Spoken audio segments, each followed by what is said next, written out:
Bonsoir à toutes et à tous. Merci de votre présence à cette assemblée générale. Le maire donc, de Nanterre va nous rejoindre et il nous avait cette belle surprise pour animer la soirée. Compte tenu de la période inédite que nous vivons, du fait de notre dernière assemblée il y a 4 mois, nous avons pris la décision de reporter notre congrès après 2026 et d'organiser cette assemblée générale en vue d'aborder la question des enjeux électoraux. Je vous propose de déroger au vote des rapports pour acter d'un simple vote les orientations que je vais vous présenter sous forme de feuilles de route et d'agenda politique. En effet, face aux crises du Covid à la crise énergétique, en passant par les guerres, les élus de notre réseau et leurs compagnons de route ont joué un rôle actif pour répondre aux urgences et défendre, quoi qu'il en coûte, l'intérêt général. Depuis des années, les élus, et en particulier les élus locaux, ont résisté, innové, réalisé l'impossible en matière de droit à la santé, de droit au logement, d'accès aux biens les plus fondamentaux. Partout, nos élus, qu'ils ou qu'elles soient dans les majorités ou dans les oppositions municipales, sautent au front et soyez-en remerciés. En effet, quel mandat ? Depuis 2020, nous avons connu la crise sanitaire inédite, la crise du modèle libéral de l'énergie, les suites du meurtre de Naël, les conflits du monde agricole, leur crise des finances publiques et cette fameuse dette de l'État avec leurs mensonges et bien évidemment le déni démocratique des dernières élections législatives. Et s'agissant des mouvements sociaux, des retraites, en passant par la dissolution, la censure et aujourd'hui la désintégration de l'ordre international, nous continuons à faire front localement. Notre époque est sans conteste un moment d'accélération de l'histoire. La nécessité d'un réseau national d'échanges, d'expériences, d'outils de pratique de pouvoir ne s'est jamais fait autant sentir.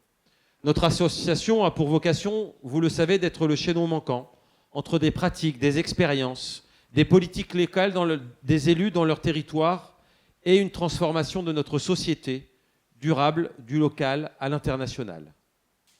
Mais notre époque est aussi porteuse d'espoir. En effet, de nouvelles générations se politisent avec les causes climatiques, antiracistes, féministes, comme nouvelle matrice politique d'émancipation. Chaque mouvement social réunit des citoyennes et des citoyens de plus en plus nombreuses et diverses. En effet, vous l'avez compris, chaque aspect des crises révèle aussi le meilleur de l'humanité. Une solidarité et une entraide sans commune mesure durant la crise sanitaire du Covid-19. L'innovation sociale, politique, souvent locale, pour faire face aux défis énergétiques et aux crises budgétaires. Les mobilisations transpartisanes sur des valeurs de progrès, des mouvements sociaux, ou lorsqu'il s'agit de dépasser le jeu de dupes entre les partisans du libéralisme et de l'extrême droite. En réalité, vous l'avez compris, le capitalisme est en pleine contradiction et il a du mal à les résoudre. La pression sur les salaires quand le peuple est déjà grandement fragilisé, le choix de l'autoritarisme dans les pays démocratiques et républicains et aujourd'hui une guerre mondialisée. Alors mes chers collègues, mes chers amis, mes chers camarades, tout peut basculer. À l'aube de 2026, permettez-moi de formuler un vœu au nom du bureau, celui de réfléchir de nouveau à la prise de pouvoir dans notre pays pour rendre la liberté, la justice et la dignité au peuple. L'élu local, départemental, régional, intercommunal et parlementaire, par sa participation au pouvoir, est au cœur des contradictions du monde capitaliste, tout en ayant une expérience réelle du passage de la théorie à la pratique.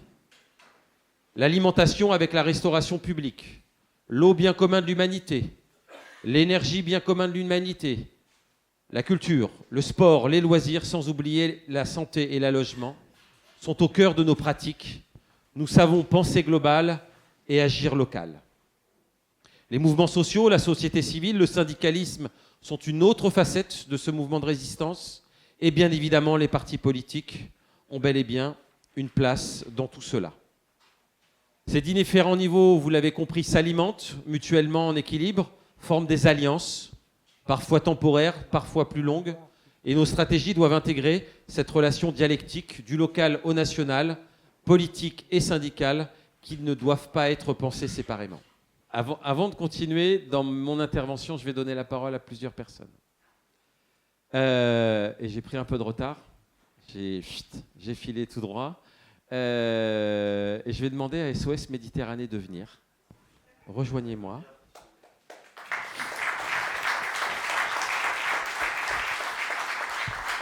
Mais je vais essayer de retomber sur mes pattes.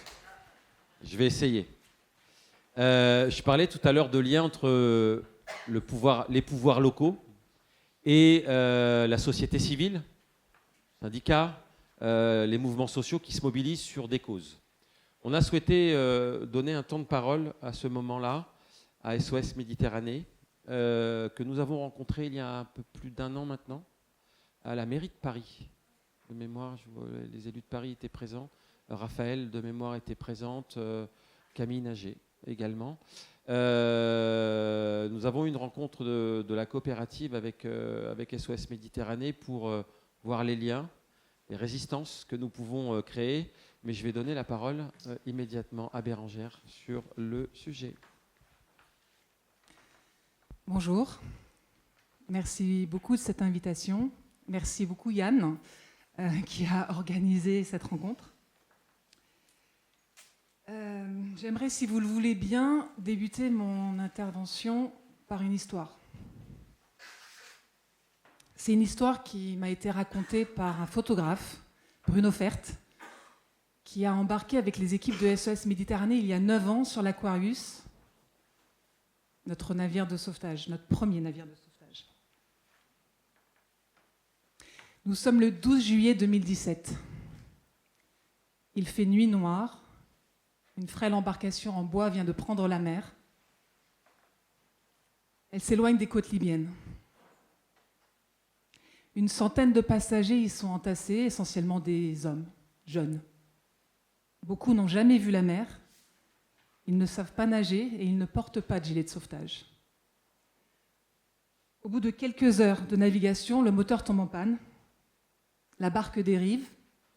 Les voyageurs sont perdus, effrayés, sans aucun repère, dans l'immensité noire de la Méditerranée. Parmi eux, recroquevillée à l'arrière du bateau, se trouve Constance.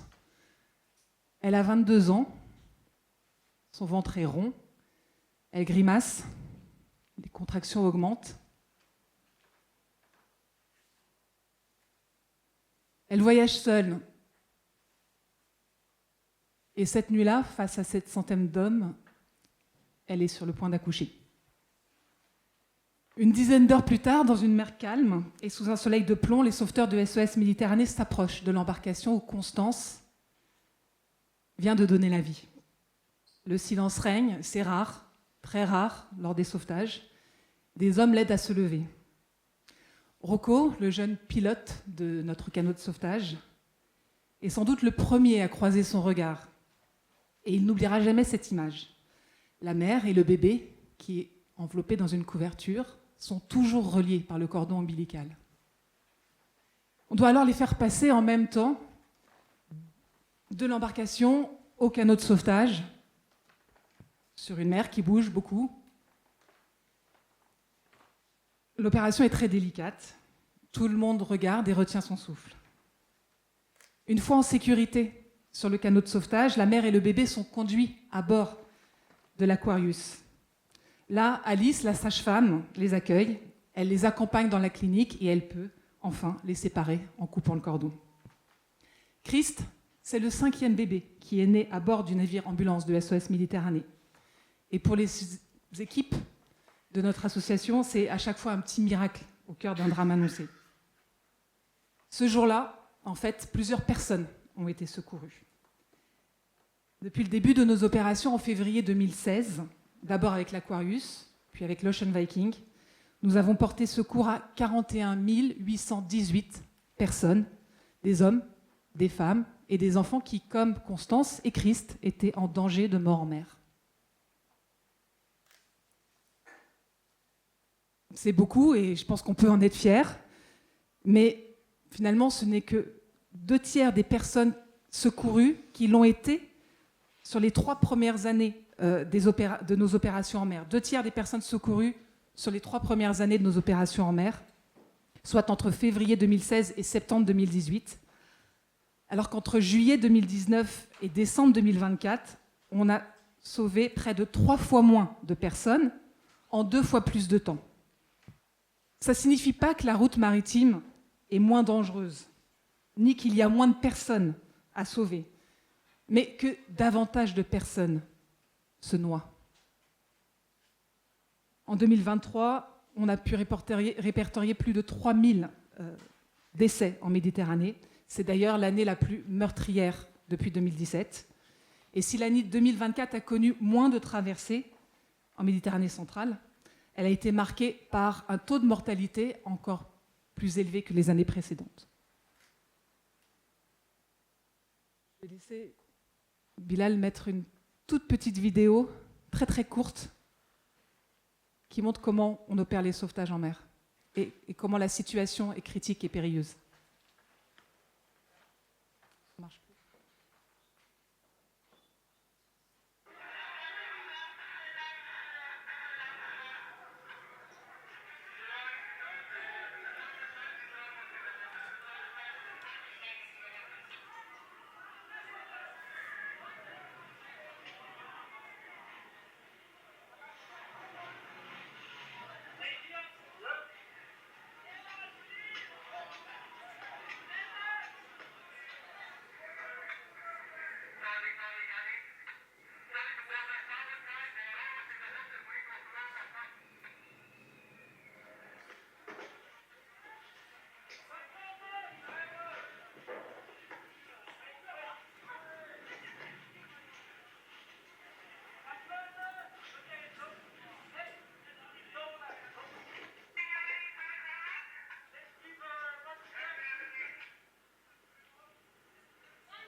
Alors comment expliquer aujourd'hui que des personnes se noient toujours et encore plus en Méditerranée ?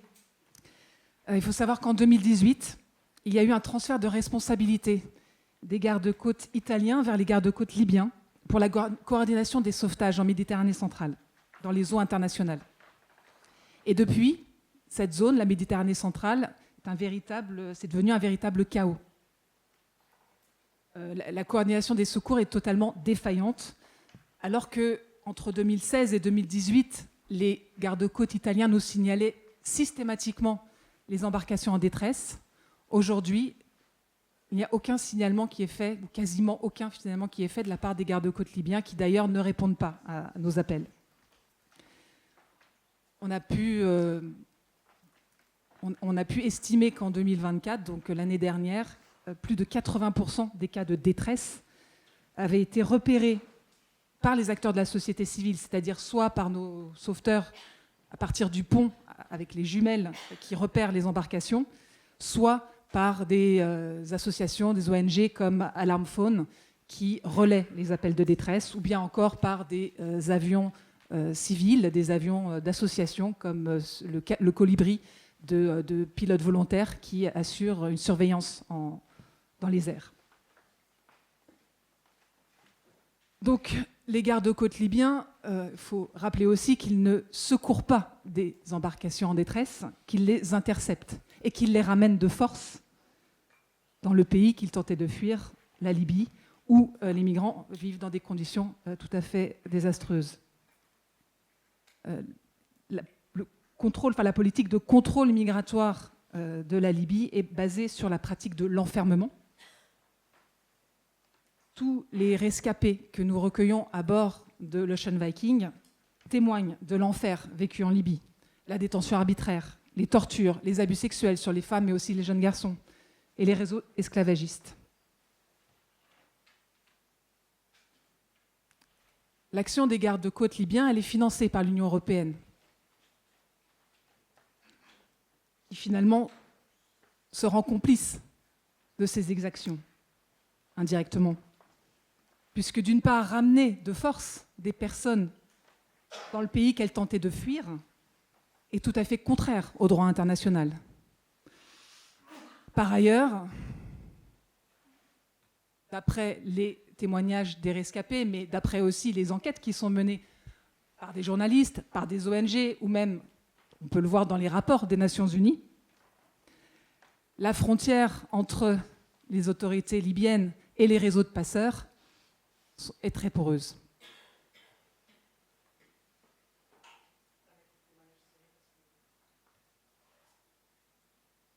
Donc, dans ce contexte, les traversées sont de plus en plus périlleuses pour les migrants qui partent toute l'année, même en hiver, alors que la mer peut être très très mauvaise, et même de nuit pour tenter d'échapper aux gardes-côtes libyens. Et dans ce contexte, on fait face régulièrement à des drames récurrents, qui pourraient être évités si la protection de la vie en mer primait sur la protection des frontières. Il y a un an, quasiment jour pour jour, l'Ocean Viking a porté secours à une embarcation dans laquelle il y avait 25 personnes. Des personnes en état de choc, de fatigue et de déshydratation extrême. 2 d'entre elles, d'ailleurs, étaient inconscientes et on a dû les évacuer par hélicoptère vers l'Italie, faute d'avoir pu les ranimer. Après quelques heures, elles ont eu le temps de se reposer et de reprendre un peu leur esprit. Il y a eu un dialogue entamé avec nos équipes à bord. Et ces personnes ont raconté que ça faisait 1 semaine qu'elles dérivaient en mer. 1 semaine qu'elles dérivaient en mer. Elles étaient 25, elles étaient parties à 80. Près de 60 personnes ont péri pendant le trajet.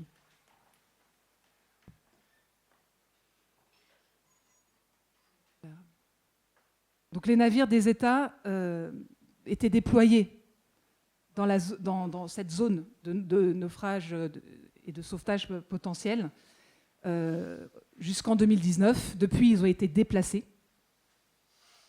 Quant aux ONG de secours en mer comme SOS Méditerranée, il y en a quelques autres, on fait face à de nombreuses entraves, et notamment depuis l'arrivée au pouvoir de Giorgia Meloni,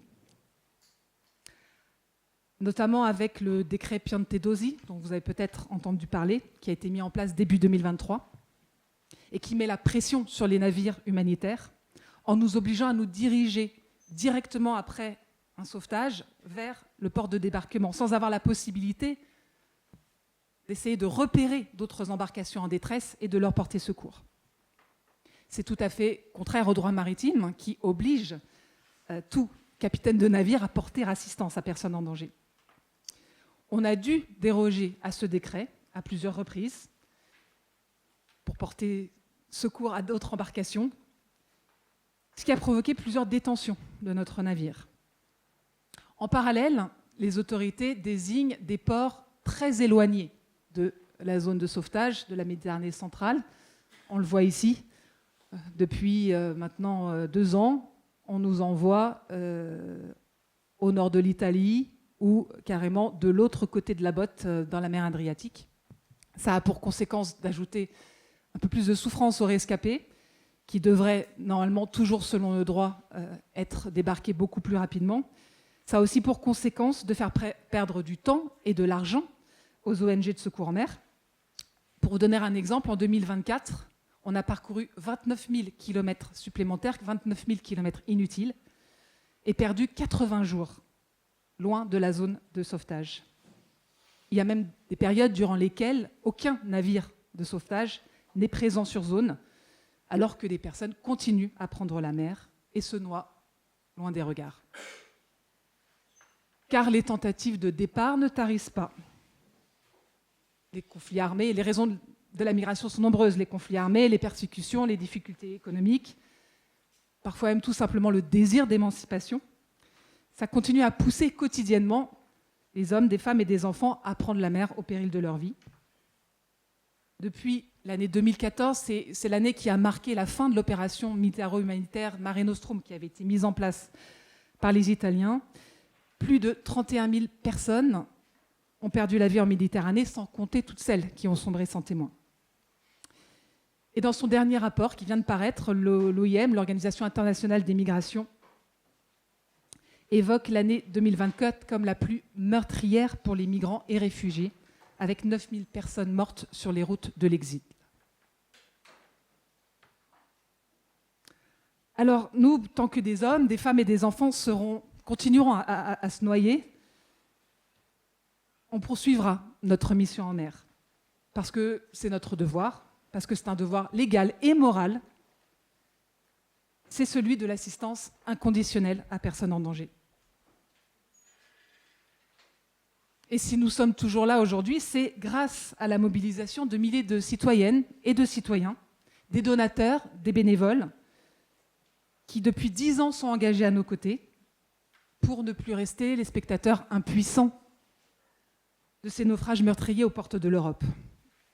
Des fondations, des entreprises, mais aussi des collectivités territoriales françaises ont rejoint cet élan de solidarité.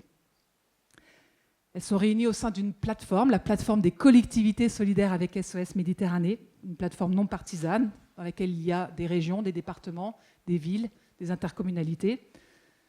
135 collectivités, dont j'en cite que quelques-unes, certaines qui sont proches de la Méditerranée, comme la ville de Martigues, par exemple, mais d'autres qui en sont beaucoup plus éloignées. Et je vais prendre l'exemple de la petite commune de Villerue, en Meurthe-et-Moselle, ou encore, plus près d'ici, Gennevilliers, je vois le maire de Bobigny, qui a rejoint aussi la plateforme des collectivités solidaires.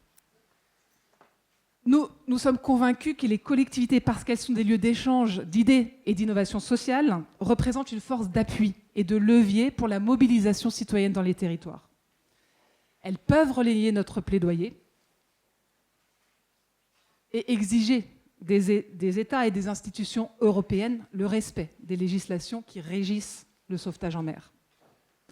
Parce que l'enjeu, ce n'est pas seulement celui des milliers de naufragés, de ces personnes qui perdent la vie en mer.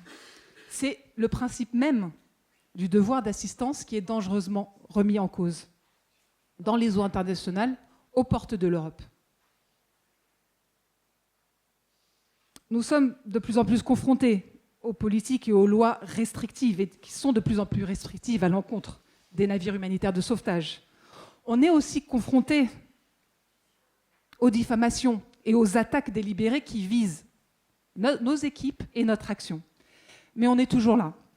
Et on a besoin de vous pour poursuivre ce combat, un combat contre l'indifférence, mais aussi pour promouvoir le droit à la vie et à la dignité.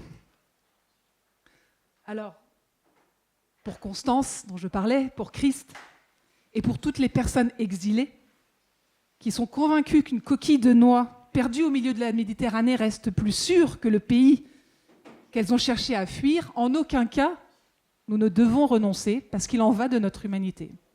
Merci de votre écoute.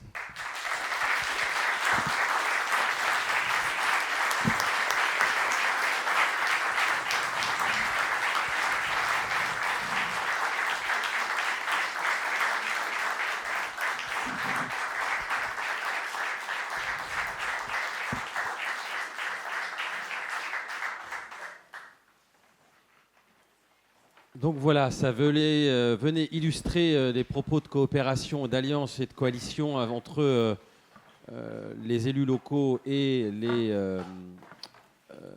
et les opérations de ce type-là. On aurait pu en prendre d'autres, mais il nous a semblé à ce moment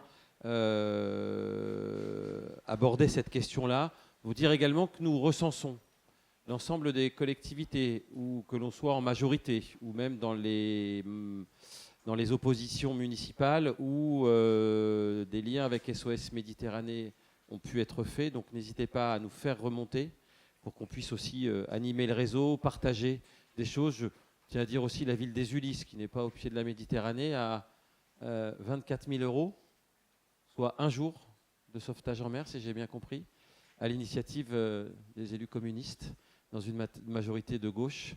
D'autres villes l'ont fait. Donc voilà, n'hésitez pas à faire remonter ces éléments-là.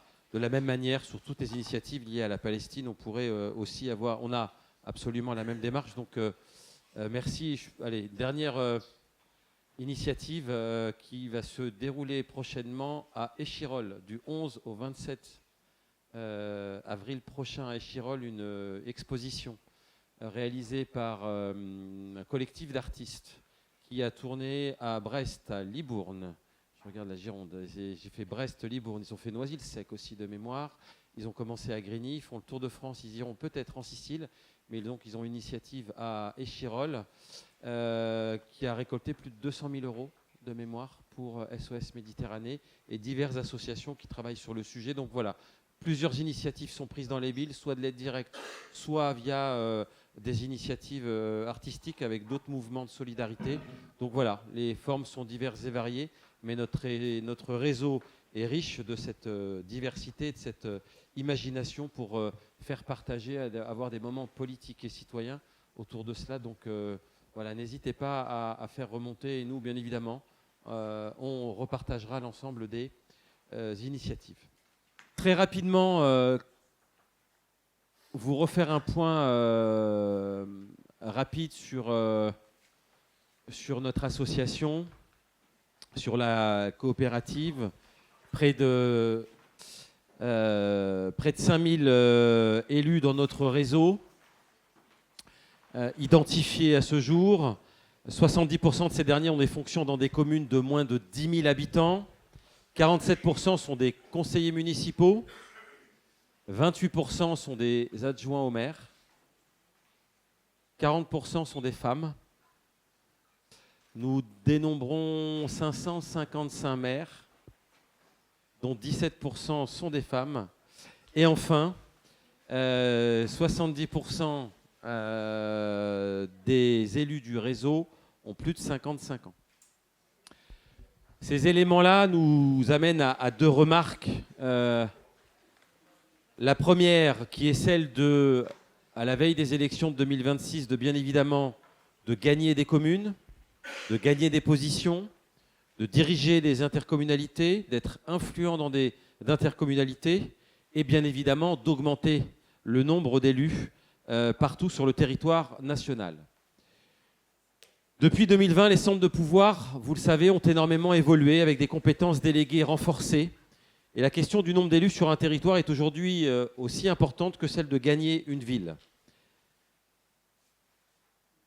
La présence et le renforcement des élus dans nos intercommunalités peuvent nous permettre parfois de les diriger, mais surtout d'être influents dans ces compétences et de diriger des organismes associés en matière d'eau, d'énergie, de logement, de santé, de sécurité, voire même de sport.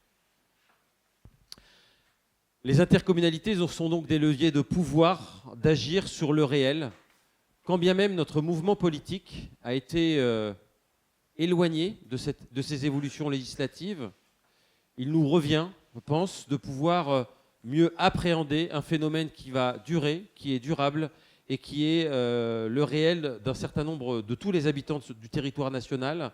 Et donc nous appelons les uns et les autres à s'interroger sur la question de l'intercommunalité, parce que les élections communales de 2026 seront aussi des élections intercommunales. Je fais une petite parenthèse, bien évidemment, pour le cas particulier de la métropole du Grand Paris, mais ça reste un enjeu métropolitain extrêmement important. 2026, c'est bien évidemment tout de suite après les enjeux des sénatoriales de 2026, et rappeler que nous sommes présents en ruralité, mais également dans le périurbain. La seconde remarque que nous souhaitions apporter à votre réflexion, c'est la délicate question du renouvellement que nous devons prendre avant tout avec sérieux, voire gravité. D'abord, d'un point de vue électoral, nombre de nos camarades maires en ruralité ont atteint un âge de sagesse et aspirent à des jours tranquilles. Dans trop de ces communes, il n'y a tout simplement pas de candidat à la relève, ce qui est le cas dans d'autres formations politiques ou même pour les simples citoyens engagés. Et je rappelle que c'est en ruralité que nous sommes le plus nombreux. Cette stratégie de prise de pouvoir dans les intercommunalités va nécessiter donc plus de candidats, mieux identifiés et mieux formés. Aussi, trop souvent, nos amis, nos camarades en responsabilité sont à la recherche de candidats sur des postes support, allant aux postes de cabinet, aux fonctions d'agents territoriaux, et nous n'arrivons que trop rarement à répondre à ces multiples demandes. Pour la coopérative, nous avons donc entamé un travail d'identification, de suivi, de formation des cadres, très récemment avec le mouvement des jeunes communistes de France, afin de faire face à ces enjeux récurrents qui dépassent l'échéance de 2026. Et je les remercie d'ailleurs pour avoir engagé à leur demande ce rapprochement entre nos deux organisations. Bien évidemment, le développement d'outils de formation, mais j'aurai l'occasion de vous en reparler. Je dirai un mot sur les réseaux COP-CAB, mais en donnant la parole à Jean-François, mais vous dire simplement que ce réseau s'est recréé en 2022. Il est dirigé par Jean-François et sa bande. La team de Jean-François.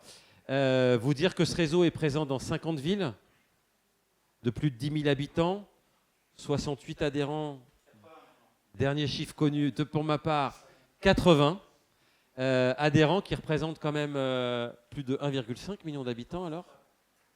Un réseau qui a fortement contribué à la création et l'amélioration d'outils en vue des prochaines échéances, mais je laisse la parole à Jean-François. Bonjour.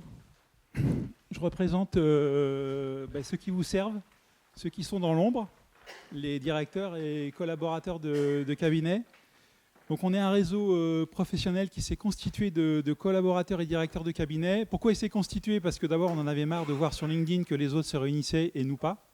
Et que quand on avait un problème, on réinventait à chaque fois l'eau chaude. Donc partageons nos expériences, partageons nos métiers. On est aujourd'hui donc effectivement une cinquantaine de villes, on est 80 collaborateurs, directeurs de cabinet, collaborateurs, toute échelle. On est tous à égalité.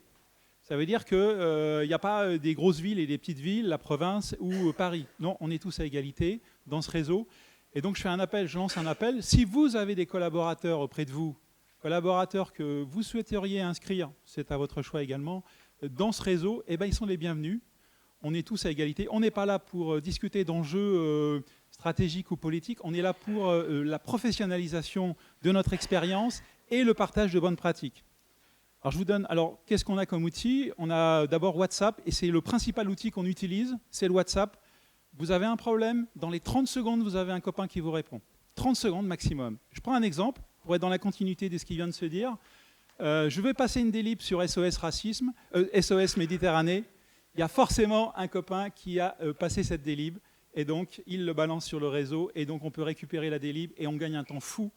Mais c'est également une visio mensuelle avec des thématiques.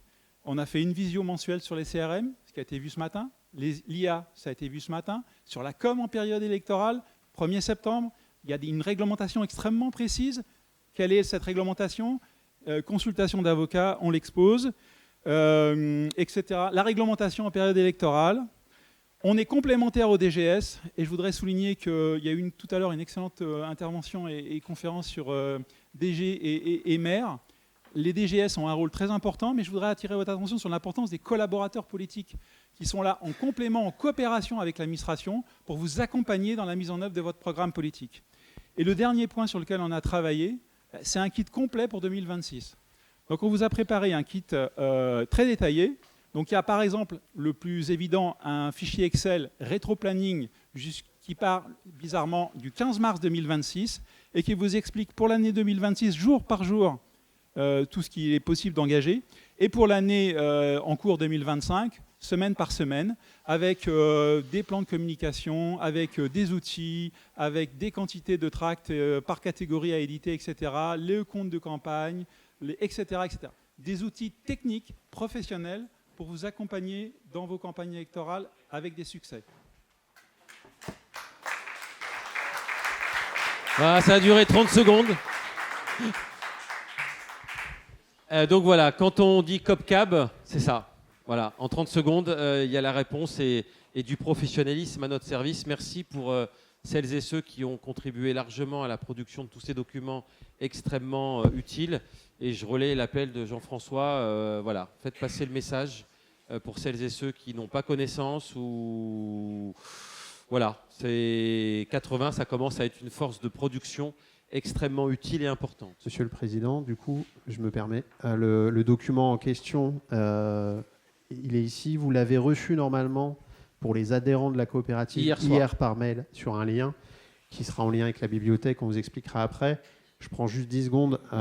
C'est un document extrêmement complet, y compris en termes de temporalité de campagne. Il y a le avant, le pendant et le après.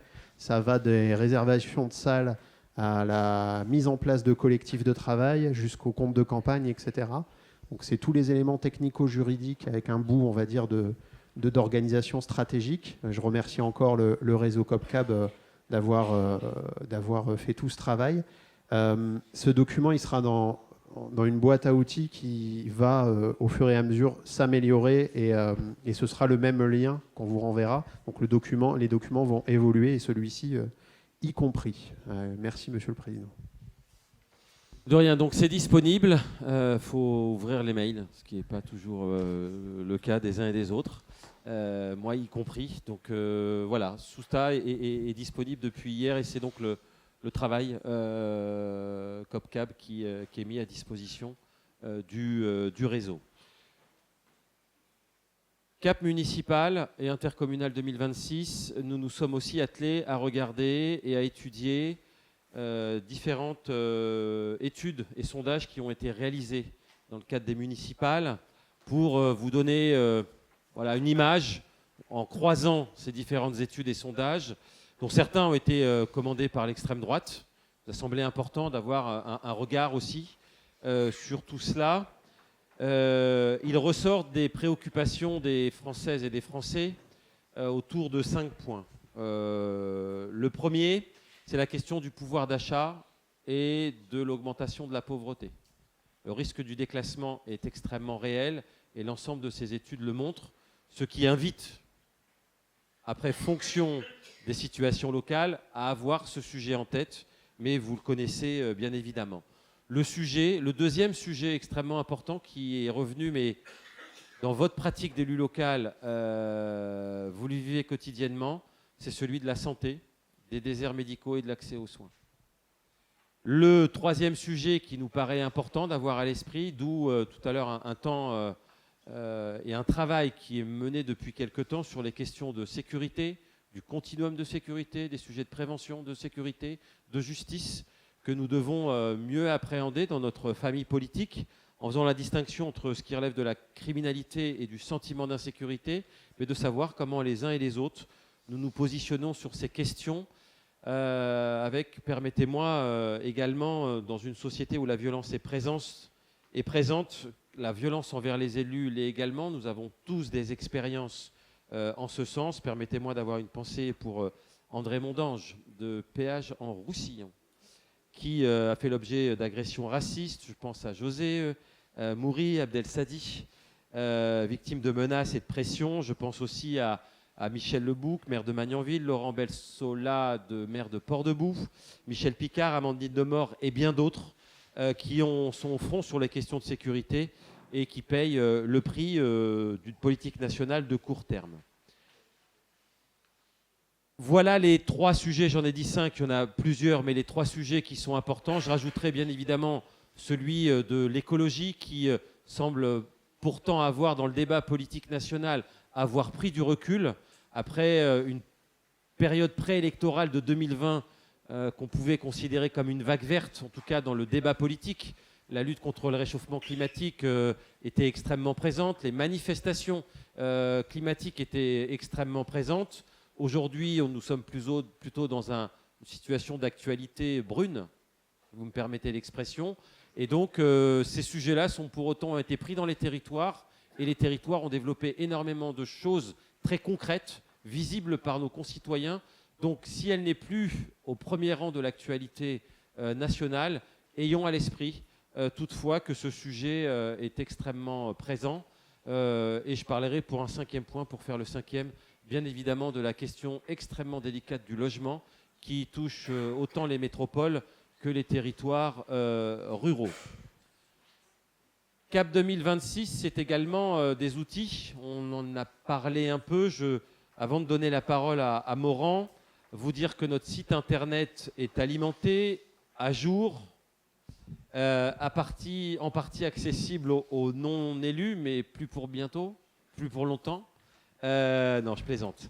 Chaque semaine, nous essayons de relayer des pratiques politiques, des mouvements politiques. Tiens, j'ai une pensée pour notre collègue maire de Somain qui actuellement a implanté sa mairie dans une école parce qu'il a une fermeture d'école et donc il a, avec les citoyens, déplacé le bureau de sa mairie dans l'école et il signe ses parapheurs. Il sera avec nous demain, il ne peut pas être avec nous aujourd'hui parce qu'il est en plein mouvement. Donc voilà, on relaie l'ensemble des initiatives. Cette boîte à outils, c'est l'accès aux moyens de campagne réactualisés, vous l'avez vu. C'est un manifeste politique, j'en dirai un mot tout à l'heure. C'est la gestion des CRM, c'est l'utilisation de l'intelligence artificielle. Et enfin, après 2 ans de travail, nous mettons à disposition la bibliothèque. Et je donne la parole à Morand. Je remercie Jean-François pour sa présentation des activités de COPCAB et de leur travail parfois souterrain. Mais il a eu l'occasion aussi de mettre en valeur que l'accès des élus de notre sensibilité au partage d'informations connaissait un chaînon manquant. Effectivement, tu fais bien de le rappeler, aujourd'hui, les collaborateurs de cabinet, les directeurs de cabinet de sensibilité sont en activité permanente pour s'échanger des informations. On se demande d'où ils sortent ça, ils sont sur WhatsApp. Mais pour les élus, il nous manquait certainement le chaînon manquant. Et d'ailleurs, ça avait été, si vous vous en rappelez, en tout cas pour celles et ceux qui étaient là, l'un de nos engagements forts pris à Échirolles à l'occasion de l'Assemblée générale de l'année dernière, de dire il nous faut travailler un outil de mutualisation des informations, des productions, des délibérations, de tout ce qui peut être valorisable pour ne pas reproduire à l'échelle élue ce que Jean-François décrivait fort justement au niveau des collaborateurs, à savoir réinventer l'eau chaude tous les jours, sachant que notre temps est généralement assez restreint, que dans les différentes situations, mais je pense notamment aux situations dans lesquelles nous sommes en minorité dans des exécutifs où nous participons en majorité, on a quand même aussi un rôle assez moteur et une grande part de notre force et de notre cohérence vient de cette capacité d'impulsion et cette capacité à être un plus dans la réflexion d'une majorité. Donc il fallait un outil pour permettre de le partager. C'est ce qui a été donc fait et je vais vous présenter ça tout de suite. Normalement, vous êtes un certain nombre à avoir reçu. Je dis un certain nombre parce que pour les autres, c'est l'affaire de quelques jours. C'est encore en train d'être mis à jour. Vos identifiants, il faut regarder vos mails. Tu as raison, Philippe. Il faut regarder vos mails. Les identifiants ont dû vous parvenir ainsi que les mots de passe. Si vous n'avez pas le mot de passe, vous dites mot de passe oublié et vous en créerez un nouveau de votre côté. Alors, comment ça fonctionne ? Vous partez du site de la COP. Tac. Bibliothèque. Alors, il y a un lien direct, mais je vous propose de faire au plus simple. Vous vous connectez. Donc là, nous avons fait exprès de créer un compte fake pour qu'il ressemble au plus près à ce que vous aurez, ce que vous trouverez également sur vos interfaces. Donc le mot de passe, Philippe Rio 2026. On a cherché pour s'en rappeler. Ouf, c'est pas 2027. Non, quand même. On ne t'aurait pas amené comme ça. Voilà, donc vous avez la bibliothèque qui prend cette forme-là. Donc, si vous, la manière la plus simple, si vous êtes un peu curieux, vous allez regarder, je ne sais pas, vous avez une grosse appétence pour les finances publiques, un sujet qui nous fait tous nous lever chaque jour. Et, par exemple, vous allez trouver un exemple de courrier de notre camarade Patrice Leclerc, maire de Gennevilliers, sur son inquiétude sur ses finances publiques, un courrier de 4 pages qui a donc été adressé aux habitants. Voilà, un exemple de ce qu'il est possible de faire. Par exemple, je ne sais pas, vous avez une reprise de d'illico sur laquelle vous arrachez les cheveux pour construire un budget. Personnellement, je vote mon budget municipal lundi soir au dernier moment, donc un sujet sur lequel je suis assez sensible. Voilà, donc j'ai présenté l'exemple des finances publiques. Vous pouvez chercher un peu partout. Bon, si vous avez un peu moins de temps, ce qui est généralement le cas de l'immense majorité d'entre nous, vous avez une petite loupe en haut à droite sur laquelle vous allez simplement pouvoir faire une recherche. Alors, je ne sais pas, est-ce qu'il y a un thème qui vient, Yann, un thème comme ça sur lequel tu te lèves le matin à Montreuil en te disant « il faut que je fasse quelque chose là-dessus ». La voirie, allons-y. C'est encore une compétence municipale chez toi ? Ah ok. Bon allez, on cherche voirie, propreté et voirie. Nous avons quelques éléments à dire. Et hop, tu cherchais de la voirie, tu as un tract sur les dépôts sauvages à Gennevilliers. Voilà. Alors je précise que ouais, Gennevilliers nous a obligeamment alimentés pour avoir une base de données. Mais vous me faites la transition immédiate. Parce que je ne pense pas qu'on va passer notre temps à faire du copier-coller de Gennevilliers en remplaçant les courtilles par nos terminus respectifs. Donc, il y a une autre fonctionnalité à cette bibliothèque, et c'est la dimension horizontale du réseau. Ce n'est pas uniquement quelque chose de descendant qui repose sur la mobilisation de Jean-François et de la production pratique de la municipalité.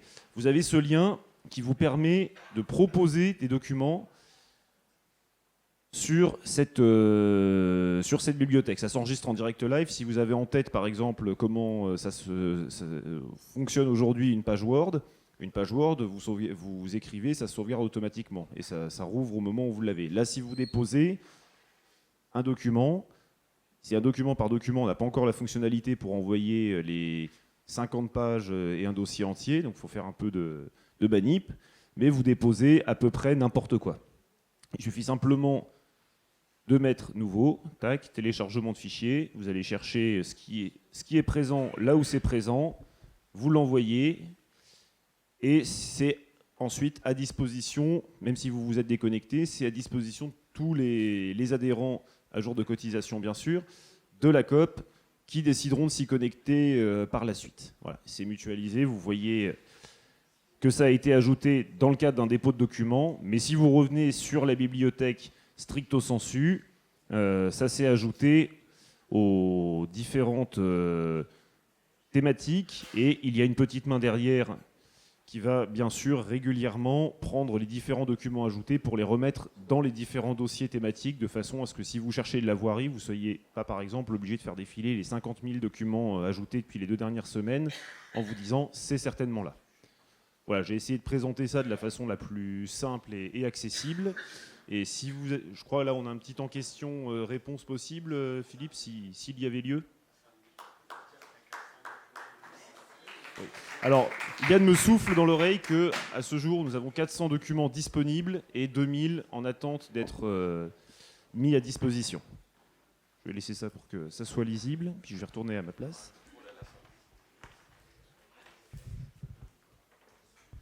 S'il y a quelques questions, échanges, etc., bon, c'était plutôt clair. On peut passer à la suite s'il n'y a pas de main qui se lève. Alors, 2 sujets encore pour ce moment. Le premier porte sur l'activité de la coopérative. D'ici mars 2026, nous proposons de nombreux temps de travail, de réflexion, de formation, mais aussi des temps politiques afin de nous préparer collectivement à cette échéance. Nous avons continué nos voyages dans les départements pour soutenir les candidats, pour développer les coopératives départementales. Comme vous avez pu le voir, nous avons, en ce début d'année, durant ce premier trimestre, nous nous sommes rendus dans le Gard afin de soutenir nos élus dans les Cévennes et aider à la bataille de Nîmes, avec Vincent Bouget notamment. Nous sommes allés dans le Puy-de-Dôme afin de nous inspirer, d'échanger avec nos collègues du département et d'aider aux reconquêtes dans ce département du Puy-de-Dôme. Nous avons été à Bordeaux et découvert le paradoxe de la banane de Bordeaux. À lire dans l'Humanité. À lire dans l'Humanité. À Bordeaux, dans le port de Bordeaux, nous avons découvert, lors d'une rencontre avec les élus de la ville de Bordeaux, un port qui était en train de mourir et des contradictions pleines et entières, puisque Bordeaux a dépassé Paris en termes d'embouteillage, c'est la ville la plus embouteillée de France, et que sur le port de Bordeaux, il y a un centre de mûrissement des bananes. Et donc on se dit, chouette, les bananes arrivent par le port, mais non, les bananes arrivent par le port de Dunkerque et viennent en camion apporter des bananes. Voilà, donc c'est Bordeaux et le paradoxe de la banane. Et dans le sens inverse, le vin de Bordeaux qui part à l'export dans le monde entier, mais aussi le cognac, ne part pas du port de Bordeaux, mais part du port du Havre. Et donc là aussi, dans un endroit qui est surchargé en véhicules et en camions, les élus de la métropole notamment, et plus largement, portent un projet structurant qui sera l'un des enjeux des prochaines municipales sur la question des transports, du RER métropolitain, mais aussi d'avoir un port outil économique de développement local et de réduction, bien évidemment, de la logistique, qui est une logistique nationale et pas urbaine en la matière. Donc voilà, petite parenthèse sur le paradoxe de la banane à Bordeaux. Je l'ai dit, ces 3 rencontres seront complétées bientôt par des virées dans le Nord et en Dordogne, plus quelques sauts de puce ça et là, je pense à Strasbourg ou à Marseille, dans le sud, dans les Bouches-du-Rhône. En avril et mai, élément important, 2 délégations d'élus se rendront en Palestine. L'une avec le RCPD, Cité Unie-France, le réseau porté à l'initiative de Gennevilliers. C'est une vingtaine ou une trentaine d'élus de toute la France qui iront. Et puis la JPF, présidée par notre collègue maire de Mitry-Mory, Charlotte Blandiot-Farid, qui sera présente demain, ira en délégation. Tiens, je vois Olivier Sarabérousse, tu fais partie de la délègue. Au mois d'avril, la délégation CUF est plutôt RCPD au mois de mai. Vous dire aussi que la culture est un sujet extrêmement important, raison pour laquelle la COP était présente à une rencontre politique d'importance nationale qui s'est déroulée à la Bellevilloise à Paris dimanche dernier.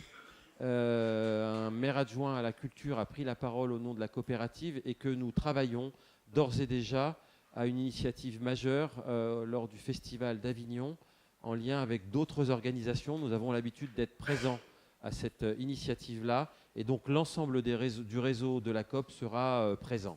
En août, bien évidemment, le campus d'été du CIDEF, nous nous y associerons aux délégations, enfin nous serons présents à ce moment-là et vous dire qu'également ce travail, une délégation d'élus à l'initiative de Maires pour la Paix France, co-présidée par Malakoff et Grigny. Je parle bien évidemment des cérémonies de commémoration des 80 ans d'Hiroshima et de Nagasaki. Une délégation est en train de se monter, y compris en lien avec le mouvement pour la paix et d'autres organisations. Voilà quelques éléments de notre feuille de route politique pour cette année. Bien évidemment, il y aura peut-être en automne une dernière rencontre, si nous sentons qu'il est utile de le faire, si nous avons les capacités. Bien évidemment, nous serons déjà pour beaucoup en campagne déjà avancée, mais il nous était important de vous donner à voir et à comprendre tout le travail qui est mené par le bureau, qui se rencontre une fois par mois et plus si nécessaire. Et dernier élément de mon intervention, je souhaitais refaire un point sur la question de la formation. La formation est un droit, et si ce droit n'est pas utilisé, c'est une liberté que l'on perd en fait. Alors nous savons tous que se former quand on est élu local est extrêmement compliqué parce qu'en fait on n'a jamais le temps. On n'a jamais le temps de se former, comme d'ailleurs tous les salariés de ce pays bien souvent. mais peut-être plus que d'autres, nous devons prendre conscience que se former est extrêmement important dans un monde réglementaire, législatif, tout ce que l'on veut extrêmement mouvant. Et donc le droit à la formation est un droit important, et un élu moins formé est un élu certainement moins performant, nous le pensons. Et comme nous le pensons certainement pour le monde du travail, n'hésitons pas à faire le parallèle avec le monde des élus. Et je le rappelle, trop peu d'élus utilisent leur droit à la formation, et c'est bien dommage. Je souhaite remercier le CIDEF qui, encore une fois, nous a donné matière à réfléchir sur les enjeux de premier ordre, à l'ensemble des élus qui se sont prêtés à faire de la formation entre pairs à partir de leur expérience, bien évidemment accompagnés d'experts sur les sujets que vous avez pu aborder aujourd'hui. Vous rappelez que demain, 10 nouveaux élus se mettent en scène à travers les TEDx, 10 minutes sur un sujet pour mieux comprendre les enjeux, les problématiques et les solutions que nous portons les uns les autres. Et enfin, en termes de guise de conclusion, en tant que président de la coopérative, mais avec l'ensemble des membres du bureau, nos responsabilités, vous le savez, nous pensons qu'elles sont grandes.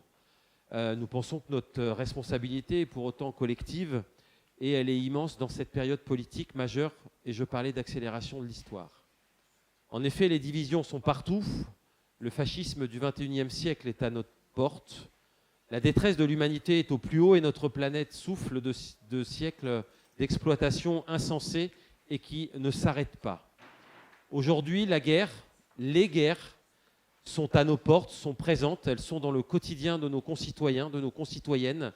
Elles créent une atmosphère d'anxiété assez incroyable qui empêche de passer à l'action, et elle fait les premières victimes que sont la raison et la vérité.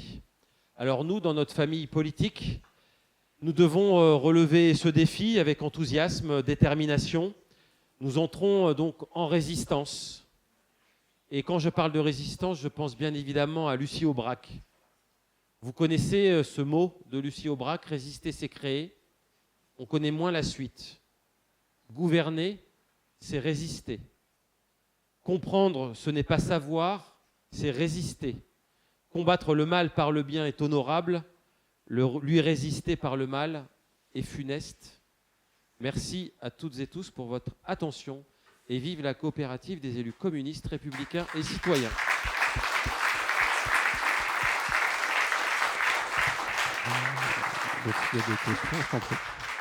N'oubliez pas du coup de vous présenter, vous, votre mandat, votre collectivité.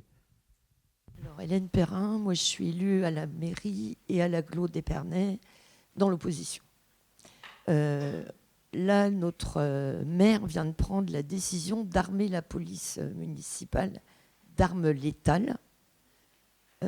Et en fait, on s'aperçoit que les gens, enfin que les citoyens sont plutôt favorables à ça, que les policiers municipaux sont plutôt favorables à ça.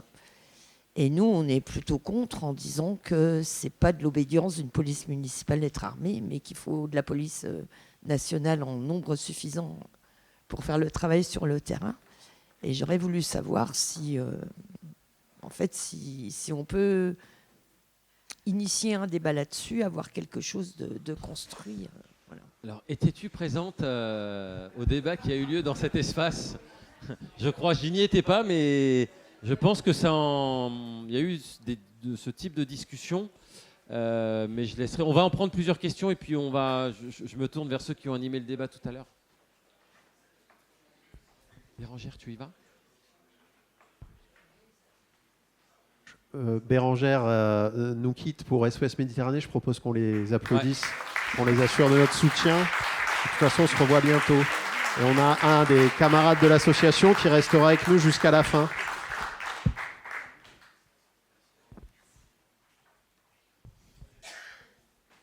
Oh, Sylvain, Monsieur, n'oubliez pas de vous présenter. Oh, Sylvain, t'es là ?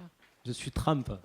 Chez nous, il fait 20 degrés, je monte ici, il pleut et j'en peux plus. Rappelle-moi quel temps il faisait je quand j'étais dans les Cévennes.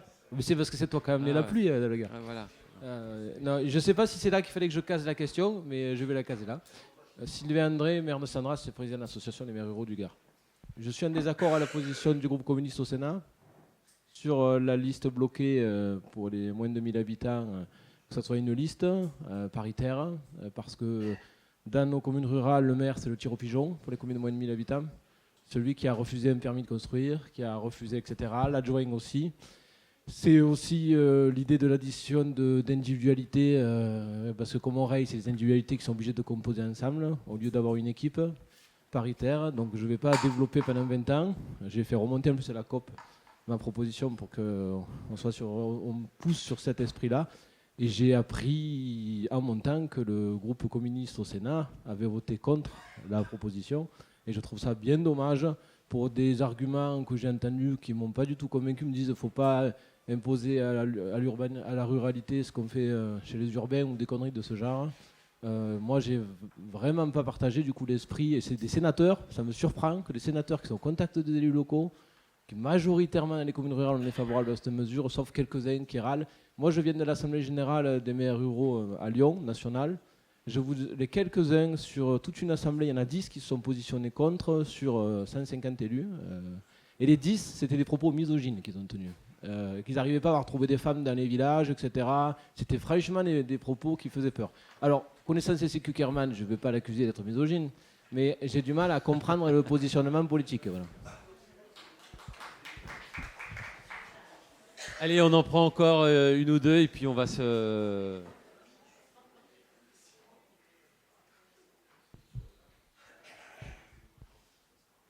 Non ? Eh ben, Morand, tu voulais dire un petit mot ? Merci. Alors, écoute Sylvain, là, pour te répondre, pour avoir un peu travaillé finement le sujet avec le groupe communiste au Sénat, effectivement, enfin communiste républicain, citoyen écologique et Kanaki, pour être tout à fait complet. Ça n'est pas la première chose, c'est que c'est pas non plus une nouveauté. Il y avait déjà eu le sujet qui s'était posé en 2014, certains et certaines s'en rappellent certainement, avec la suppression du panachage pour les communes de 3500 habitants, ça avait été ramené à 1000. Et déjà à l'époque, le groupe, qui ne devait pas s'appeler CRCEK d'ailleurs, au Sénat, avait voté défavorablement. Bon, la dernière fois, on était sur une loi votée en urgence en mai 2013, à quelques mois des municipales, et ça avait été l'argument principal invoqué en 2013, de dire c'est pas à quelques mois qu'on change les règles du scrutin. Si on fait une exception sur le changement d'un mode de scrutin, on ouvre la porte à toutes les remises en cause qui pourraient survenir par la suite. Attends, je fais l'historique. Parce qu'à aucun moment, la parité a été l'argument principal invoqué par les sénateurs communistes. On a 3 problèmes qui se sont posés avec cette loi-là. Mais je ne suis pas tout à fait surpris de ce que tu nous relates de la part de la MRF, parce que c'était clairement la MRF qui poussait derrière à l'adoption de cette mesure. Personne n'est fan du panachage. Clairement, c'est un vestige de la Charte des libertés municipales de 1884. C'est du tir au pigeon. Très souvent, ça crée des situations dans lesquelles c'est celui qui va pressenti pour être maire qui obtient le plus faible nombre de voix, et ça pose des problèmes de légitimité ensuite. C'est clairement pas la panacée. Maintenant, il y a plusieurs problèmes qui sont posés. Le premier problème, c'est que cette proposition de loi, elle autorisait la possibilité de liste incomplète, jusqu'à 2 candidats qui seraient en moins par rapport aux critères fixés. Aujourd'hui, on doit être 11 minimum dans les plus petites communes de moins de 100 habitants, et on est jusqu'à 15 pour la strate retenue de 2000. Donc là, on pourrait déjà être sur des listes incomplètes, et c'est quelque chose qui est assez problématique. Le deuxième problème, parce que dans la même séquence, il faut rappeler aussi une chose, c'est qu'il a été rejeté par le même Sénat, avec des arguments très proches, la possibilité de présenter des listes incomplètes, indépendamment du mode de scrutin. Donc il y avait un souci de cohérence, et parce qu'on change le mode de scrutin... Ah oui, je sais bien. Ah, mais moi, je suis d'accord avec toi, mais si on avait dit une chose 2 mois avant, c'était pas parce que c'était un changement de mode de scrutin que ça allait changer que ça allait être pour la même proposition, une position qui devrait être différente. Je parle pas assez fort ? D'accord, pardon. Le deuxième aspect qui est plus embarrassant et sur lequel il peut y avoir une discussion qui s'ouvre, c'est que l'un des rares avantages du panachage, c'est que tout le monde pouvait se porter candidat, y compris des nouveaux habitants dans la ruralité, y compris des gens qui n'étaient pas forcément en lien avec les habitants, les familles installées de longue date.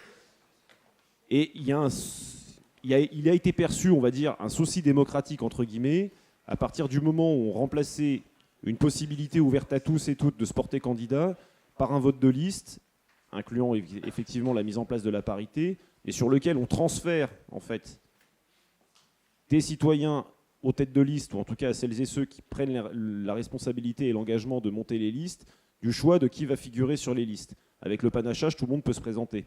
Avec des listes, tu passes le filtre de l'élu, parfois sortant, parfois pas sortant, c'est pas forcément le sujet, mais de l'élu qui monte une liste, et on voit dans la réalité qu'avec les difficultés qui existent déjà à monter une liste aujourd'hui, les voix discordantes dans les petites communes, elles vont être purement et simplement écartées du conseil si le tête de liste le décide. C'est plus les citoyens qui décident, c'est la tête de liste qui décide qui il prend. Et je pense qu'on se rend à peu près tous compte qu'il n'y aura pas, ou très très marginalement, des listes, j'allais dire, différentes, plusieurs listes, qui pourraient être déposées dans des communes de moins de 1000 habitants. C'est ça qui a été perçu comme tel. D'ailleurs, ça avait été un des principaux arguments aussi mobilisés par d'autres chercheurs à ce sujet au moment de la loi de 2014, mais je ne rentre pas dans le détail. Et pour dire les choses dans la complétude, le groupe CRCEK a voté contre cette mesure. Le groupe socialiste a voté pour. Il y a eu un énorme débat chez les LR qui ne nous ont pas habitués à ça. Et notre camarade Marianne Margaté, que je n'ai pas vu, qui je crois passera ce week-end, s'est abstenue justement en invoquant les éléments de parité qu'elle percevait comme un progrès que tu pointais aussi.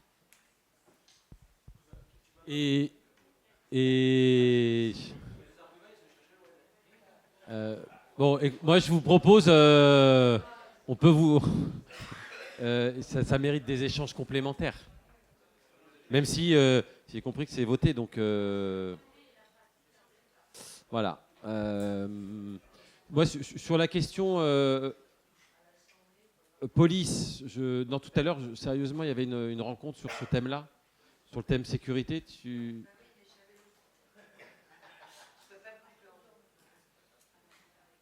Ah ben voilà.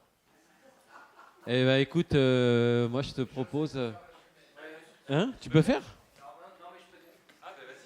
Je peux dire deux mots parce que c'est une question un peu forte et importante par rapport à la question des municipales 2026 et de l'évolution qu'on a pu avoir. Ce qui est ressorti, sans rentrer sur le fond du dossier, oui, ouais, je serais mieux comme ça. C'est que ça fait partie des sujets sur lesquels on n'a pas... Enfin, d'ailleurs, à la COP, on a doctrine sur rien. Mais en tout cas, c'est évident qu'il y a différents discours suivant les lieux, suivant les élus. Qu'à une époque, en tout cas, si on se remet 10-15 ans en arrière, on était tous sur le même discours, à savoir c'est avant tout la police nationale parce que c'est régalien. La question de la sécurité, oui, d'accord, madame, mais la vraie sécurité, c'est vous trouvez un boulot aux jeunes qui est dans la délinquance, etc. Et ce qu'on se disait tous, c'est que même si on pense que sur le fond, tout ça est vrai, en fait, quand on tient ce discours, on est complètement inaudible par l'essentiel de la population. Alors, après, on peut tomber dans le débat sur est-ce qu'il faut forcément aller seulement sur ce qui est audible, est-ce qu'on est des magots, pas des magots, j'en sais rien. Mais à un moment, on ne peut pas avoir raison contre tout le monde. Et ce qui est certain, c'est que des camarades rappelaient que concrètement, effectivement, quand nos habitants viennent nous voir parce que leur vie est complètement pourrie par des problèmes de délinquance, des problèmes d'incivisme, etc., enfin, il faut qu'on soit aussi crédible quand on est sortant, et puis qu'on est à l'écoute des habitants et qu'on a envie qu'ils soient bien. Et puis, de l'autre côté, quand on veut être en conquête. Donc, sur cette question, pour atterrir sur la question de la police armée, il y a un truc tout bête qui est qu'aujourd'hui, on sait que dans les villes, les PM, en fait, c'est le personnel parmi la fonction publique territoriale qui a la chance, en tout cas, d'avoir la possibilité de jouer la concurrence en fait, entre les collectivités. On est aujourd'hui dans un monde où, depuis 40 ans, avec le chômage de masse, c'est les patrons qui nous disent si tu veux un boulot, il y en a 5 autres dehors. Ben là, c'est l'inverse. Ça fait partie de ces rares métiers où ils se vendent et on sait que les policiers municipaux veulent être armés. Donc, c'est-à-dire que soit tu n'as pas de police municipale, soit si tu en as une, mais ça fait partie de... Et après, on a quand même entendu un certain nombre de propositions, on va dire, dans lesquelles on peut se retrouver sur armes. Alors après, moi c'est pas le débat dans lequel je suis techniquement là. Après, mais létal, pas létal, taser, pas taser. Mais il y avait Didier de Seine-Saint-Denis, que je crois reconnaître, qui expliquait que paradoxalement, sur les non létales, il n'y avait pas de formation et que statistiquement, ça pouvait amener à des comportements plus dangereux. Enfin, voilà. Mais en tout cas, ce qui est certain, ce qu'on s'est dit, c'est que c'est pas un point anecdotique, c'est un point important. Et dans la séquence où on s'est dit que jusqu'au municipal 2026, on se donnerait des outils communs à la fois techniques et en même temps pour mener le débat le plus loin possible. Cette question-là, elle a déjà été présente au dernier campus. On avait un atelier aujourd'hui et on continuera à la travailler parce que il y a là quelque chose de sensible et qui peut faire la bascule. Parce qu'on sait que, de toute façon, la droite, enfin, quand c'est la droite en face de nous, ils ne sont pas sur 50 questions.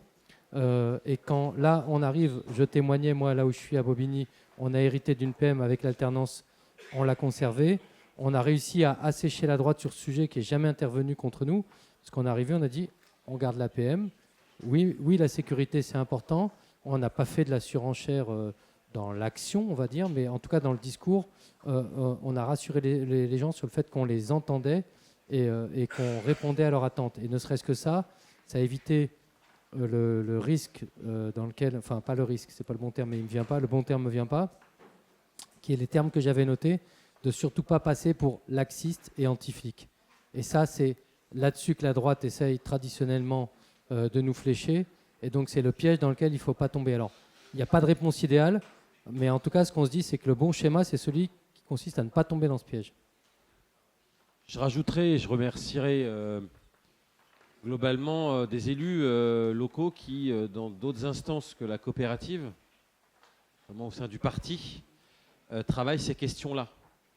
Je pense à Robin Salcroix, qui est à l'initiative d'une commission qui travaille avec aussi des élus locaux pour qu'on puisse échanger, travailler, commencer à poser nos réflexions, nos pratiques également.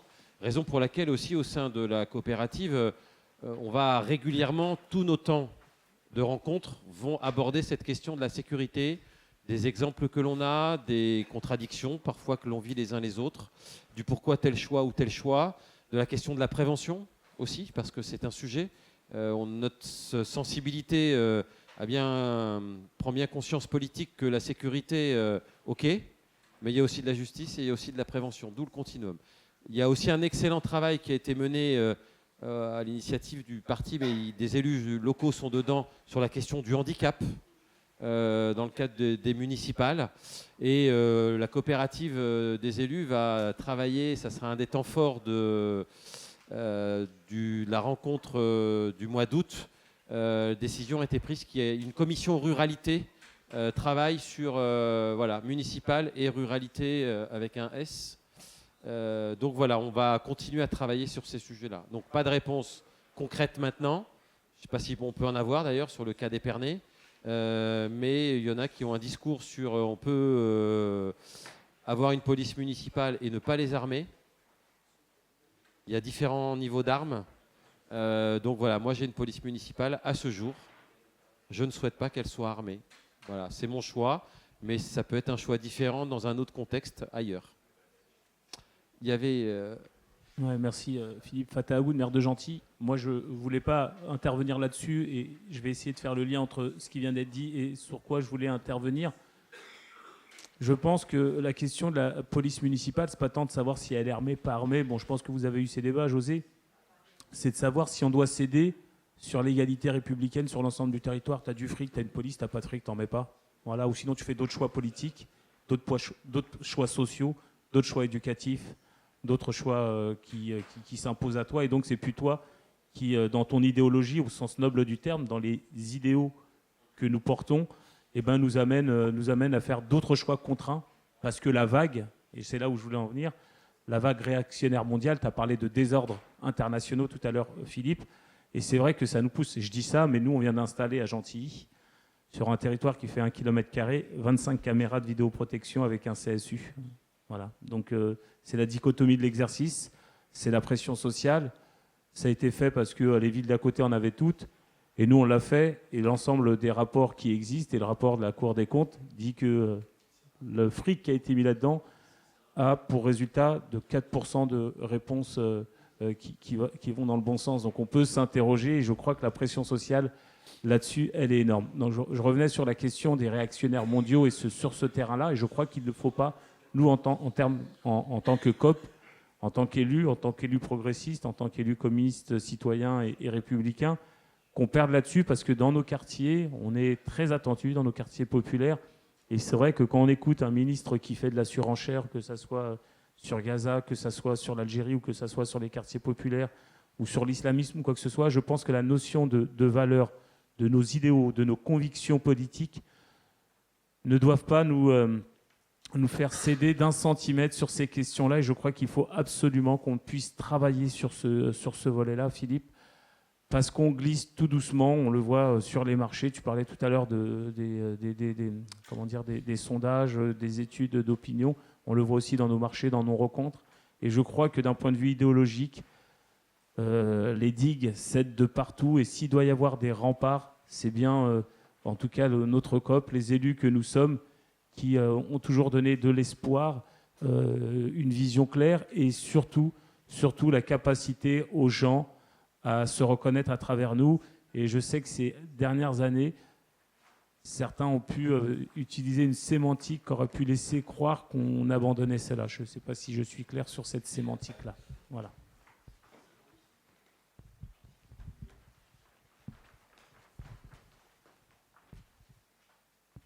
Y a-t-il d'autres interventions? Oui, Corinne, de la Courneuve, pardon. Je t'ai présenté avant. Corinne Cadaille-Delhomme, maire adjointe au logement et à l'habitat à la Courneuve et conseillère territoriale à Plaine Commune. Moi, j'avais un peu un rêve, mais qui a un peu du mal à se mettre en place. C'est dans tous nos quartiers dits populaires, comment on débat avec la population, et je pense notamment aux parents et aux jeunes, de quelle politique en matière de... Comment on répond et de quelle manière. Et moi, j'aimerais qu'on travaille tous à des propositions alternatives à tout ce qui est ambiant en ce moment. Il y a une loi en débat là, qui vous en discutez à l'Assemblée, qui est au Sénat, suite aux problèmes qui se rencontrent de tous ces jeunes qui se font tuer par des coups de couteau, toutes ces rixes, tout ça. Moi, j'en ai marre qu'on soit, on a tous marre à le bol que dans répression, que dans des trucs à la con là, qu'on entend, voilà. Et je me pose la question, comment on pourrait rendre ce débat plus... Voilà, je pense qu'il faut qu'on fasse des initiatives dans nos quartiers pour en discuter avec les parents et les jeunes. Voilà, et je pense qu'il faut qu'on ait un mouvement un peu à plusieurs, quoi, qui fasse un petit peu ça, et y compris pour travailler, pas que pour en discuter. Donc moi, j'ai commencé à en discuter avec ma députée, mais pour faire des propositions, et qu'elles viennent aussi de ces quartiers-là, les propositions. Qu'on arrête de subir des propositions dont on pense qu'elles ne seront pas la solution et qu'elles ne seront pas, mais qu'on propose autre chose et qu'on le construise avec... voilà. Moi, je voudrais qu'on travaille un peu ce truc-là. Alors, on est dans l'échange. Moi, quelques éléments.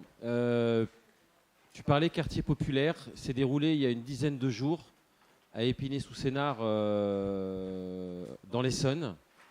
Une initiative politique d'élus locaux, à l'initiative de Ville et Banlieue, mais aussi de l'AMIF, l'Association des maires d'Île-de-France. Et en fait, cet appel d'Épinay a été porté par 7 associations d'élus locaux. En fait, toutes les associations d'élus locaux, sauf l'Association des maires ruraux de France.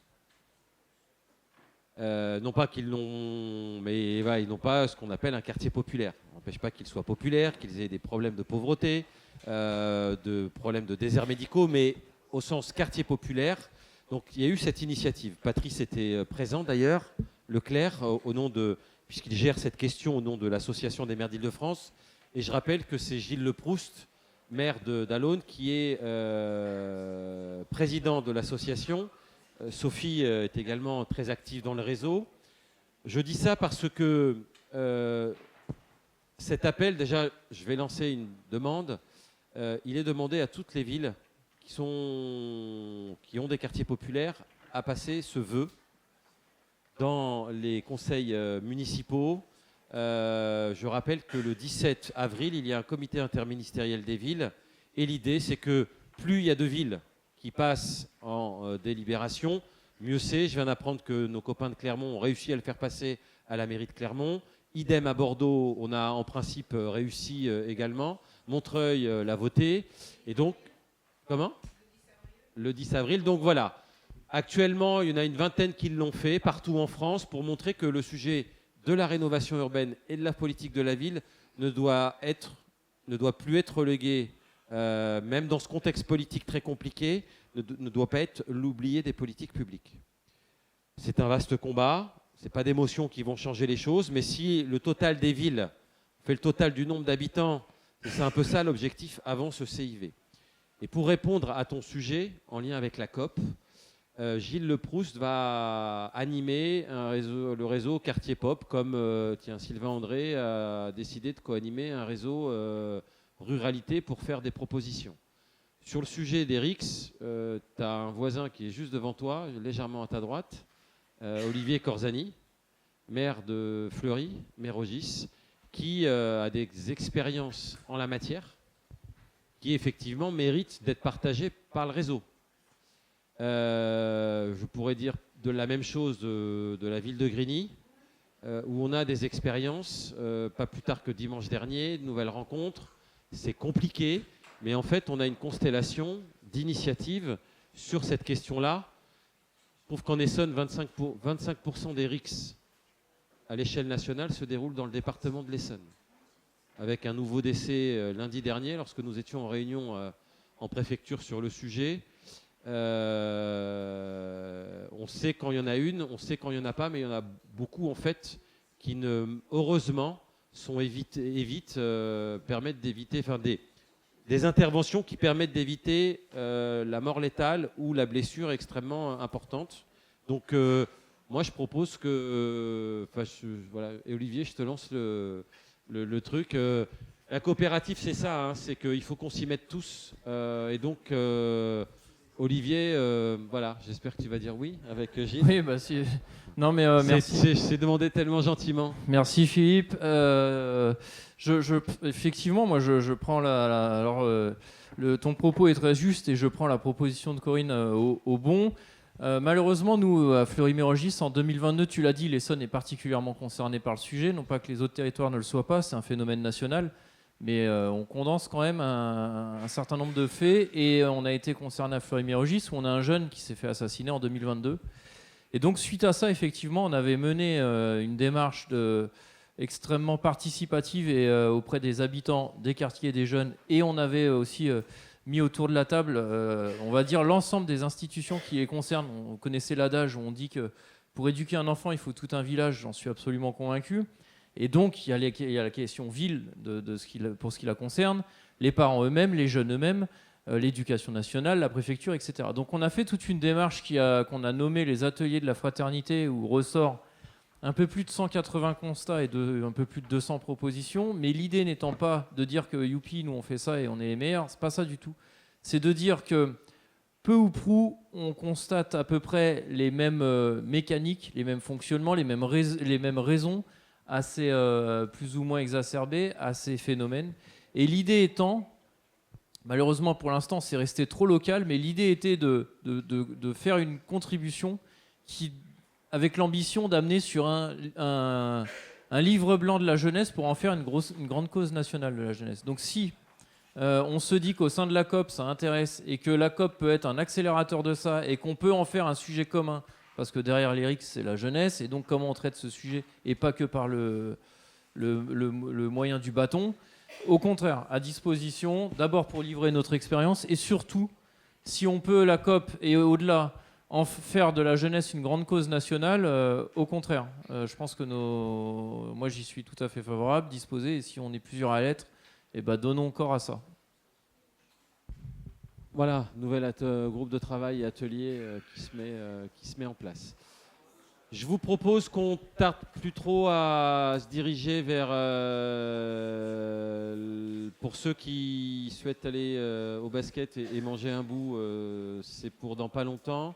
On a quand même 2 petites choses à vous dire. Je donne la parole à Yann Leroy sur ce que l'on souhaite compléter dans l'ensemble de notre boîte à outils pour les municipales, la question du manifeste, et on va vous demander de travailler. Oui, simplement, je vais être court et on pourra échanger rapidement pour des questions de compréhension.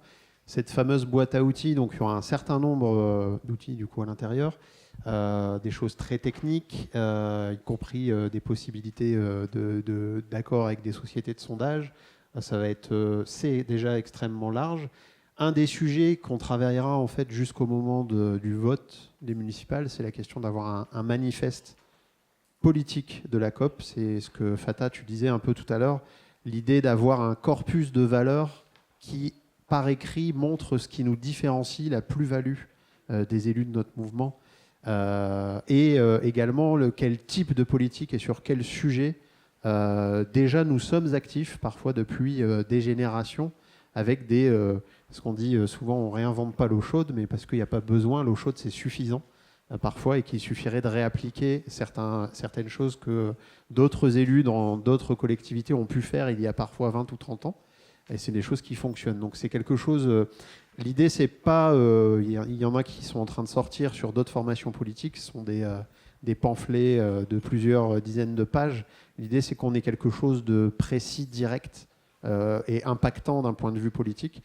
Le plan qui vous sera proposé et l'idée avec José pour travailler jusqu'au municipal, c'est de faire une série de réunions qui seront soit sur le texte en lui-même, soit sur une partie du texte. Vous allez voir comment on vous propose de le séparer de manière très simple, et de pouvoir travailler, de formuler finalement un petit peu vraiment pousser jusqu'au bout notre vision de la sécurité, et y compris sur quel domaine elle s'applique, notre vision de l'environnement, etc.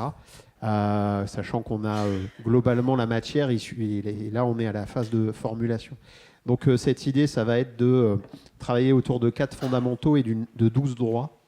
Donc vous ne ferez pas attention à la manière dont c'est formulé, ça va être le texte qui va vous être proposé dans la boîte à outils comme base de réflexion, et de pouvoir ensuite changer les mots, réétendre, mais on a ensemble tous les périmètres qui vont être travaillés, 4 fondamentaux, donc démocratie, écologie populaire, travail et gestion publique, et par là on entend à la fois le service public mais aussi la mise à disposition des ressources nécessaires à la vie, donc ça va parler de régie aussi en termes de service public.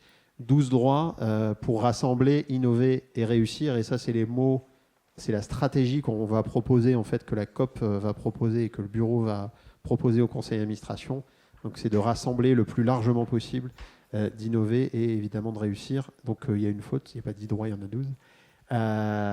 Et donc voilà, je vous disais 10 droits qui englobent l'ensemble de nos actions passées, présentes et à venir autour de ces sujets, avec l'idée de défendre l'intérêt général et le changement de société qui seront nos deux vecteurs. Donc ça va du droit à la santé, la sécurité juste, l'écologie, l'égalité sociale, les luttes contre la discrimination, le droit au travail, droit au logement, culture, sport, biens communs, services publics, alimentation, paix et solidarité. Donc ça va être un peu le gros travail de formulation et d'échange. Vous allez recevoir du coup toujours par mail des convocations en fait, puisqu'on a un fichier qui nous permet de convoquer, y compris par vos mandats, par votre titulature, comme on disait avant, sur des thématiques plus précises. Et donc de commencer à se mettre en tas niveau par niveau et de travailler sur tous ces sujets. Voilà, si vous voulez on échange rapidement, sinon Philippe conclut. Pour conclure, j'avais 2 choses. D'abord, formellement, il nous faut une adoption des principes de la feuille de route là qu'on s'est dit, et de tout le travail que l'on a présenté, qui va encore s'amplifier dans les semaines et les mois à venir. Pas d'opposition, pas d'abstention, voilà, unanimité, c'est fait. Qui ne participe pas au vote? Une, c'est ça, chiche. 2, Igor, voilà. Eh ben merci beaucoup. Merci à toutes et tous. Et ouais.